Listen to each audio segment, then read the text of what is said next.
ప్రపంచంలో ఎక్కడున్నా మీ గోత్రనామాలతో వేదమందిర్ నిర్వహించే ఆన్లైన్ పూజలు హోమాల ద్వారా దైవ అనుగ్రహాన్ని పొందండి.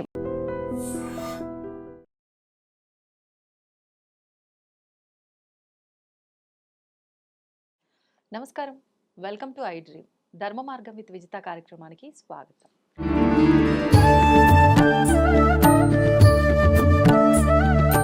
ప్రస్తుతం మనతో పాటు ఉన్నారు శ్రీ విద్యా ఉపాసకులు శ్రీ గురు కరుణామయ్య గారు.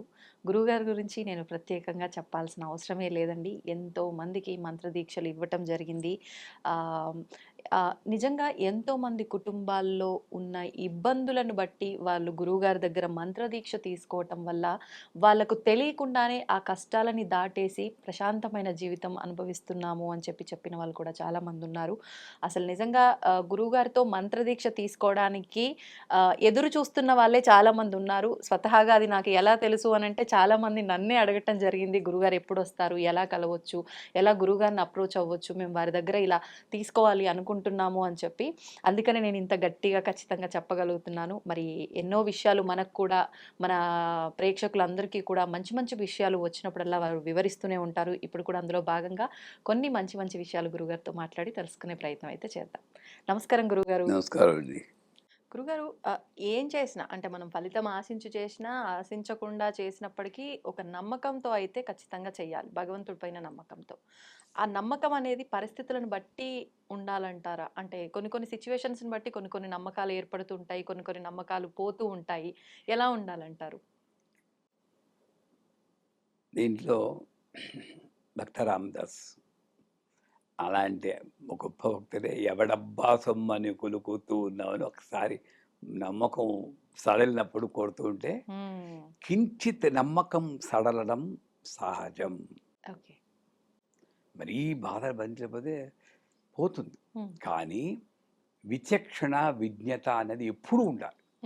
ఇప్పుడు ఈ స్టూడియోకి రావడానికి మీరు మ్యాప్ ఇచ్చారండి. మ్యాప్లో ఏదో ల్యాండ్ మార్క్స్ ఉంటాయి. ఆ ల్యాండ్ మార్క్ కనబడకపోతే నేను ఉలిక్కిపడి తప్పుదారిని వెళ్తున్నానని నేను చూసుకోవాలి. అలాగే నమ్మకం నాకు సడలిపోయినప్పుడు నేను ఉలిక్కిపడాలి. అదేంటి, ఎవరిని నమ్మకపోతే నా జీవితమే లేదో వాడి మీద నమ్మకపోతే నాకు ఇంకేం ఉంటుంది. అవును, ఓకే, నమ్మకు, ఫైన్, ఎప్పుడు వస్తావు నా దగ్గరికి అంటుంది. కోయి జబ్ తుమ్హారా హృదయ తోడదే తబ్ తు మేరే పాస్ ఆనా ప్రియ అని పాడాడు కదా. అభి తుమ్కో మేరీ జరూరత్ నహీని. అలాగా వస్తావు. అందుకని ఎవరి మీద నమ్మకం నాకు పోతే నా జీవితం లేదో వారి మీద నమ్మకం పోగొట్టుకోలేను. అయితే బాగా కష్టాలు ఉన్నప్పుడు ఆ నమ్మకం సడలడం కొంచెం సహజం. అందుకే పెద్దవాళ్ళు ఏం చెప్తారంటే, ప్రతి 5 నిమిషాలకి ఒకసారి భగవంతుని తలుచుకోవడం అలవాటు చేసుకో అంటారు. మనం 10 నిమిషాలు పూజ చేస్తాం, 23 గంటల 50 నిమిషాలు మర్చిపోతున్నామే. అందుకే పెద్దవాళ్ళు కూర్చున్నప్పుడు నారాయణ నారాయణ, ఎవరైనా చెడ్డవార్త నారాయణ అంటే ఏంటి, ఎంత ఏ అవకాశం వస్తే నారాయణ, నీళ్ళు తాగితే నారాయణ. అది పెద్దవాళ్ళు మనం నేర్చుకోలేదు. అది ఇప్పటికీ కొంచెం కొంచెం. ఇప్పుడు నాకు 5 నిమిషాల పాటు అమ్మవారు గుర్తు రాకపోతే ఏమిటో కంపరం వచ్చేది, విలగల, ఏంటి తప్పుదారి పడుతున్నా, ఏంటి మళ్ళీ వెళ్ళిపోతున్నా ఇటో ఇటో. అది ఆధ్యాత్మికంగా ప్రతిగ్రహ హోమం గురించి ఆలోచించవచ్చు, అది వేరే విషయం. స్టిల్ నేను ఒక జీవిగా నాకు కనెక్షన్ ఉంటుంది ఆ అమ్మవారితో. అది మ్యాక్సిమం 5 నిమిషాలు ఇటు పక్కకి వెళ్ళగలనేమో. ఆ మధ్యలో మళ్ళీ నీ నమ్మరు, సినిమా చూస్తున్నా కూడా మధ్యలో ఆ 5 నిమిషాలు కనెక్ట్ వస్తుంది. చాలా కష్టం. ఆ హీరోయిన్ డాన్సు, దాంట్లో కూడా అమ్మవారు మహాలావణ్య సౌందర్య సేవదిహి అంట. ఈ లావణ్యమే ఆవిడది. ఆడ కనెక్ట్ అవుతాం. మిగతా నీ బుర్రలోకి ఎక్కువ ఉన్నావు. తినే ఏదో వాటిలో మంచి మంచి డైలాగ్స్ వస్తాయి, సత్సంగాల్లో కాస్త వాడుకోవచ్చని చూస్తే మీకు ఎక్కడ ఉపయోగపడుతుందని. 100%. అంటే ఇక్కడ చిన్న స్వార్థం కనిపిస్తోంది కదా గురువు గారు. ఇప్పుడు ఇక్కడ చిన్న స్వార్థం కనిపిస్తోంది. అంటే ఆ స్వార్థం మంచిగా అడిగారు. వ్యష్టి సమిష్టి అని ఉంది. ఆ వ్యష్టి సమిష్టి అంటే నా గురించి నేను అనుకుంటే అది వ్యష్టి కోరిక. సమిష్టి దీన్ని బాగా ఉపయోగించుకుని 10 మందికి నేను ఏదో దాంట్లో కలిపేసి చెప్తే నేను చెప్పాల్సిన విషయం పర్ఫెక్ట్గా వాళ్ళకి అందుతుంది. అత్తారింటికి దారేదిలో నువ్వు అను, కష్టం నీ కాంపౌండ్ వాళ్ళు దాటకుండా చూస్తాను.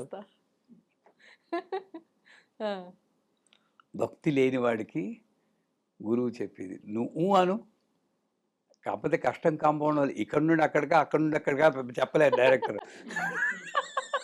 మార్చేయమందాం. బయట నుండి లోపలిగా, లోపల నుండి బయట. బయటికా. అవును. అంచేత పరిస్థితులు బాగా టెస్టింగ్ పరీక్ష పెట్టి ఉన్నప్పుడు నమ్మకం అన్నది కొంచెం సడలడం అంటే పోవడం అనేది కాదు. పోవడం అంటే పూర్తిగా పోవడం, నాస్తికుడైపోవడం, అది ప్యూర్ స్వార్థం. ఓకే. సడలిపోతుంది కొంచెంసారి, ఏ ఓపిక లేదు అనేసి, అది సహజమే.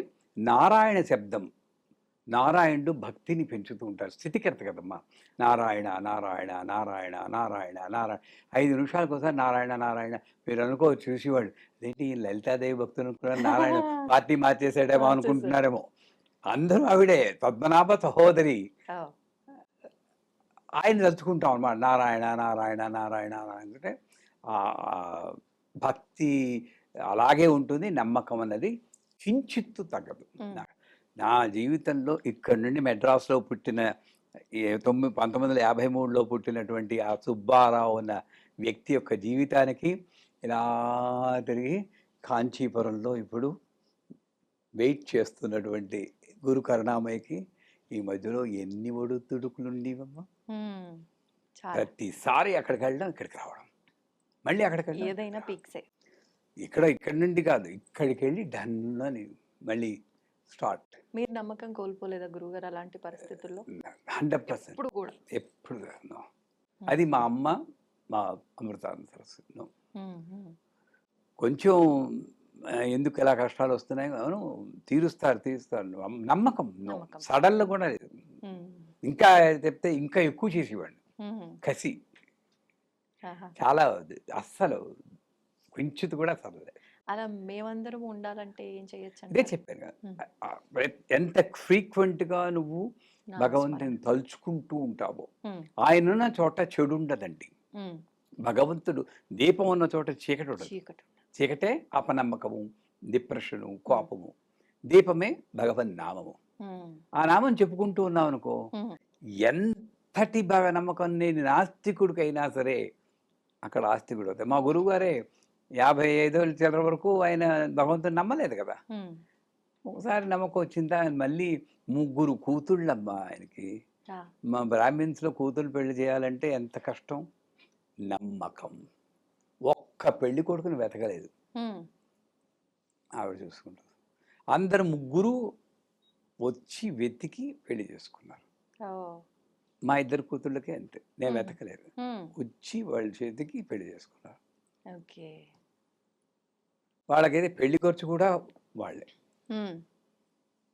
ఎవరికి దక్కుతుంది భోగం? అంతే కదండి. అది దీనికి కారణం ఏమిటి అంటే నా గొప్పతనం కాదు, వాళ్ళ గొప్పతనం కాదు, నమ్మకం. నువ్వు రక్షిస్తావు అన్న నమ్మకం ఒకటే మన ప్రయత్నాల్ని సఫలీకృతం చేస్తుంది. ఓకే గురుగారు, మీ గురించి అంటే మీరు లైఫ్లో ఎప్పుడైనా ఫెయిల్యూర్స్ని చవి చూసారా? ఓ చెప్పుకోవాలి అంటే, ఫెయిల్యూర్ అంటే ఆ పదానికి సరైన డెఫినేషన్, సైకలాజికల్ డెఫినేషన్ ఏంటంటే, నువ్వు ఒకటి అనుకుని అది జరగనప్పుడు దాన్ని ఫెయిల్యూర్ అంటున్నావు. అసలు నిన్ను ఎవడు అనుకోమన్నాడు? తప్పు మాదే, మళ్ళీ తప్పులు ఇదే. ఎటు చేసినా వాడు చూడండి, స్వామి నదికి పోలేదా ఆ సీన్లో లాగా ఏం చేసినా తప్పు వాడిది. అంచేత మా దేవిపురంలో ఉన్నప్పుడు ఒక ఆయన వచ్చారు, చిన్న గురువు గారు, ఏమిటి అనుకున్నా జీవితంలో ఏమి నెరవేర్చలేదండి, మంత్రం ఏమన్నా. ఎవడు అనుకోమన్నాను నిన్ను? పైన అనుకుంటుంది ఆవిడ, నువ్వు అనుభవించడమే నీది. అనుకోక అనుభవిస్తూ ఉండు, అవే వస్తూ ఉంటాయన్నారు. అంచేత అనుకోవడము అన్నది లేదు. సో ఫెయిల్యూర్ అన్నది నేను అనుకోవడం వల్ల అది జరగకపోతే ఫెయిల్యూర్ అంటారు. సో అప్పుడప్పుడు ఎస్, కొన్ని ఫెయిల్యూర్స్ అన్నవి ఉన్నాయి. కాకపోతే స్ప్రింగ్ బోర్డ్ లాగా ఉండడం అన్నది మా గురువు గారు మా అమ్మ నేర్పించారు. ఇలా కిందకి వెళ్ళినప్పుడల్లా ఇంకొంచెం దీంతో పైకి రావడం అన్నది చెప్పానుగా. ఇంజనీరింగ్ 8 ఏళ్ళు చదివాను, 5 ఏళ్ల కోర్సు. ఇంతకన్నా ఫెయిల్యూర్ ఉంటుందా? అవును. ప్రతిసారి failure no, I will depression అనేది అప్పుడప్పుడు వచ్చేదేమో కొంచెం, బట్ వెంటనే మేలుకుని ఇంకొంచెం రెట్టింపు ఉత్సాహంతో పనిచేసేవాడు. కాకపోతే ఇక్కడ నన్ను రక్షించింది ఏంటంటే దేవుడి మీద నమ్మకం. నేను అనుకున్న నెరవేరిందా అప్పుడు నేను జాగ్రత్త పడతాను. అమ్మో ఏ మాయలో పడేస్తుందో. ఇప్పుడు పెద్ద పెద్ద వాళ్ళు వస్తుంటారమ్మా, కొంతమంది రాజకీయ నాయకులు, మినిస్టర్లు వాళ్ళు వస్తుంటారు. వాళ్ళు వచ్చినప్పుడు నిజం చెప్పద్దు, భయం వేస్తూ ఉంటుంది నాకు. ఎందుకని? ఆశ పడుతుందేమో అని. మనిషే కదా నేను, పీఠానికి ఏమైనా చేస్తారేమో, పీఠం కట్టేస్తారేమో. ఈ ఆశ పుట్టినప్పుడల్లా అది నెరవేరేది కాదు, దుఃఖం వచ్చేది. ఇది ఒక సిరీస్లా నడిచింది. ఇవన్నీ మరి ఫెయిల్యూర్స్ కిందే లెక్క.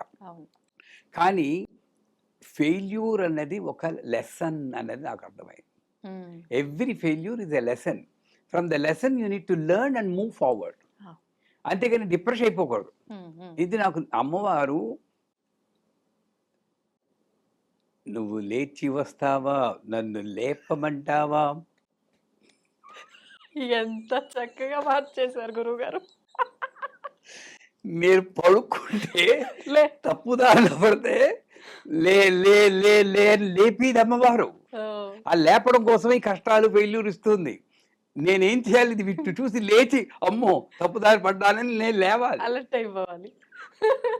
Super super. అంతేట నా ఫెయిల్యూర్స్ అన్నీ కూడా, ఫెయిల్యూర్స్ అన్నీ కూడా నేను ఒక లెసన్ కింద తీసుకునేవాడినే. కానీ దీన్ని నేనేం నేర్చుకున్నాను 100% చాలా ఉపయోగపడినది.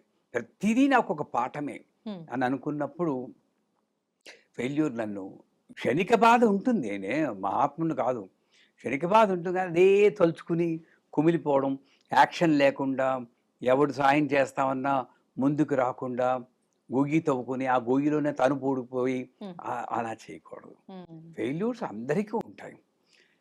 పెద్ద పెద్ద వాళ్ళు, గొప్ప గొప్ప వాళ్ళు, యాక్టర్లు అక్కడి నుండి పడిపోయి మళ్ళీ పైకి వచ్చిన వాళ్ళు బోల్డ్ మంది ఉన్నారు. సో ఇన్స్పైరింగ్ స్టోరీస్ అని ఉంటాయి, అవి నేను చదివేవాడిని. పెద్ద పెద్ద మిలీనియర్స్ అంతా కూడా ఆకర్తులు సైకిల్ మీద కట్టుకుని అమ్ముకుని వాళ్ళు, కొంతమంది క్రాష్ లో టీ అమ్మేవాళ్ళు, కొంతమంది పేర్లు అనవసరం మనకి. ఆ జీవన విధానం వాళ్ళే అలాంటి పైకి వచ్చినప్పుడు నాకు ఇదేంటి చాలా చిన్నది, నేను వస్తాను పైకి. ఇట్లాగా ఏదో ఒక పద్ధతి, దేవుడి మీద నమ్మకం అనండి, ఇన్స్పైరింగ్ స్టోరీస్ అనండి, ప్రతి ఒక్కళ్ళు కూడా పైకి వచ్చిన వాళ్ళందరూ అట్టడుగు నుండి కష్టపడ్డ వాళ్ళే పైకి వచ్చి నిలబడ్డవాళ్ళు 100%. చాలా వరకు అవన్నీ చూడడం, కాళ్ళు లేకపోయినా కూడా వాళ్ళు ఎలాగా పైకి వచ్చారు. బ్యూటిఫుల్ స్టోరీస్ ఉన్నాయి, అవన్నీ చదవాలి. ఎవ్వళ్ళు ఏమీ చేయను, నేను డిప్రెషన్లోనే ఉంటానంటే అది వేరే లైఫ్. అలా లేదు, నాకు సాధ్యమైనంత వరకు ఆ స్టోరీస్ చదవాల్సిన అవసరం తక్కువ పడింది. మోస్ట్లీ నా ఫెయిల్యూర్స్ అన్నీ కూడా లెసన్స్ కింద తీసుకుని ముందుకు వెళ్ళిపోయాను, కానీ పెద్దగా నేను మరి అవ్వలేదు. ఇది పిల్లల విషయంలో చెప్పాల్సి వస్తే ఏం చెప్తారు గురుగారు? అంటే ఇప్పుడు లైఫ్లో కానివ్వండి, ఎడ్యుకేషన్లో కానివ్వండి, ఏదైనా చిన్న డిస్టర్బెన్సే అనిపిస్తుంది చూసే వాళ్ళకి. కొంతమంది ప్రాణాలు కోల్పోయిన వాళ్ళు కూడా ఉంటారు. అంటే అరే ఇంత చిన్నదానికి ఎందుకు ఇంత మూర్ఖంగా బిహేవ్ చేశారు ఈ పిల్లలు అనే ఒక ఆలోచన పుడుతుంది అందరిలో. అట్లాంటి వాళ్ళకి ఏం చెప్తారు మీరు? నిజానికి చెప్పాలంటే ఇటువంటి ఇన్సిడెంట్ని జీవి చేసుకున్న కర్మలు. పిల్లల్ని మనం పెంచం, పెరుగుతారు. నెంబర్ 1. మనం ఒక ఆదర్శవంతమైన జీవితం గడపాలి. సాధ్యమైనంత వరకు నేను, మా భార్య అరుణాంబ ఇద్దరం కూడా ఇంచుమించులో, మేము ఓహోని కాదు, ఇంచుమించులో ఆదర్శవంతమైన జీవితం గడపడానికి ప్రయత్నించాం. పోనీ అలా డైల్యూట్ చేద్దాం, ప్రయత్నించాం. ఎందుకంటే బాగా చేత ఈగో వస్తుంది. ప్రయత్నించాం. దానివల్ల దాన్ని చూసి నేర్చుకుంటారు, కానీ ఇలాంటి జీవిత సత్యాలు హ్మ్. చెబితే నేర్చుకునేవి కావు. 100% కావు. ఓకే. నువ్వు ఎప్పుడు నేర్పాలి? చిన్నప్పటి నుండి నువ్వు ఏదో పెదబాల శిక్ష. పెదబాల శిక్ష ఎంతమంది చదువుతున్నారమ్మా ఇప్పుడు చెప్పండి? లేదు గురుగారు. మేము చదువుకున్నాం. హ్మ్. ఇప్పుడు అన్నీ పోయి ట్వింకిల్ ట్వింకిల్ లిటిల్ స్టార్, అబ్బాయి వండ, వాట్ యు ఆర్, వీటిలోకి వెళ్ళారు కానీ అవును. అవును. ఆ పెదబాల శిక్ష అన్నది లేదు. లేదు. అందువల్ల వాళ్ళేంటి, పదుగురు ఆడిపోట అధికుల మనరాదు ఏదో ఆ! ఆ! వస్తుంది. అలాంటివన్నీ లేకుండా జీవిత సత్యాలు తెలియకుండా వాళ్ళు ఉన్నప్పుడు హ్మ్. ఒకటి వాళ్ళకి స్నేహితులు అన్న అవసరం రాకుండా నేను చూడగలగాలి. హ్మ్.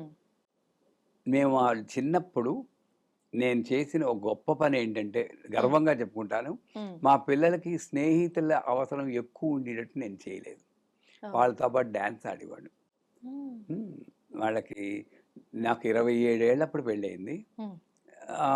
42, 45 కూడా నేను డాన్సులు ఆడేవాడిని వాళ్ళతో పాటు. ఓహ్! సురాంగని, సురాంగని, సురాంగని కమాలకి అరేయ్ నువ్వు ఆడతావు డాడీ అని వాళ్ళతో ఆడుతూ, వాళ్ళతో వీడియో గేమ్‌లు ఆడుతూ, అలా చేస్తూ ఉంటే వాళ్ళు అందుకే కదండీ పైకెళ్తారు.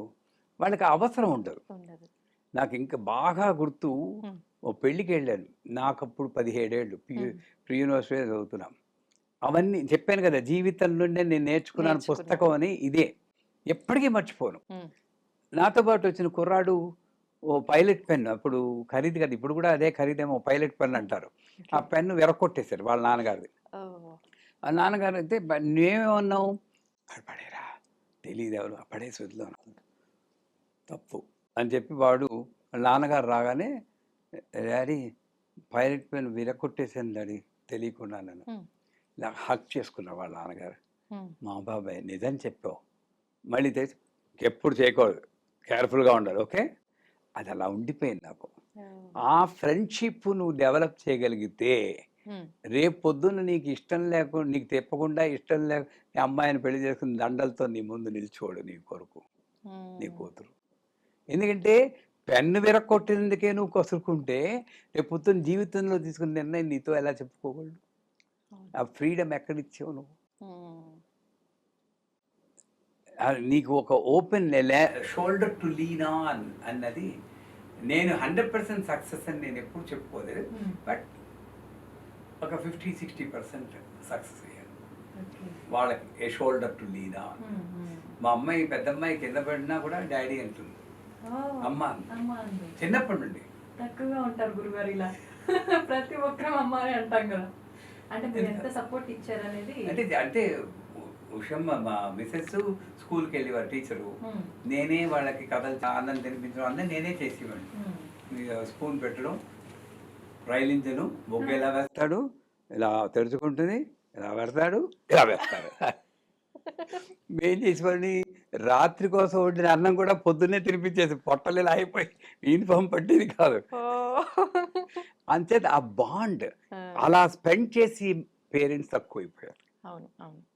అది అంటే ఇప్పుడు ఈ జనరేషన్‌లో పేరెంట్స్ పిల్లలతో ఒక ఫ్రెండ్‌లా ఉండాలి, అన్నీ షేర్ చేసుకునేటట్టుగా అంటున్నారే కానీ, అలా ఉండగలిగే వాళ్ళు చాలా తక్కువ మంది. క్వాలిటీ టైం అంటారు. హ్మ్. హోంవర్క్ చేసావా, చదువుకున్నావా, హ్మ్. అది కాదు. ఈ క్వాలిటీ టైం స్పెండ్ చేయగలిగితే దట్ విల్ బి హెల్ప్ఫుల్. మీరిప్పుడు అంటే వాళ్ళకి అంత సపోర్ట్‌గా ఉన్నారు. అంటే ప్రతి విషయంలోనూ నేనున్నాను అన్నట్లుగా. ఎవ్రీథింగ్ వచ్చి మీతో షేర్ చేసుకునేవారా గురుగారు వాళ్ళు? అది ఎక్స్పెక్టేషన్ నాకు లేదు. హ్మ్. They have some privacy okay. And I respect them. Though most of the time వాళ్ళు ఇద్దరు కూడా న్యూజిలాండ్, అమెరికాలోనే పెరిగారు. ఓకే. ఓకే. అలాగని మన కల్చర్ వదలలేదు. హ్మ్. హ్మ్. పూజ చేస్తారు, బొట్టు పెట్టుకుంటారు, అన్నీ ఉంటాయి. హ్మ్. సో కొన్ని కొన్ని నాతో అన్నీ చెప్పాలని లేదు. కొన్ని మా మిసెస్‌కే చెప్పేవాళ్ళు. ఓహ్! నాతో చెప్పేవాళ్ళు కాదు. హ్మ్. నేనేమనుకుంటాను, ఒకళ్ళకెవరికో చెప్పుకున్నారు. నాకు అంతే. చెప్పలేదు ఆ! ఆ! అనుకునేవాడిని కాదు. హ్మ్. కొన్ని మా ఇద్దరికి చెప్పకుండా బయట చెప్పుకుంటారు. హ్మ్. జీవి అంతే అది. నేను వాళ్ళు నాకే చెప్పుకోవాలి, హ్మ్. నాతోటే ఉండాలి అనుకోవడం కూడా మీరు ఇందాక చెప్పిన ఆశ, అత్యాస అత్యాస లెక్క అవుతుంది. అయిపోతుంది. ఓకే.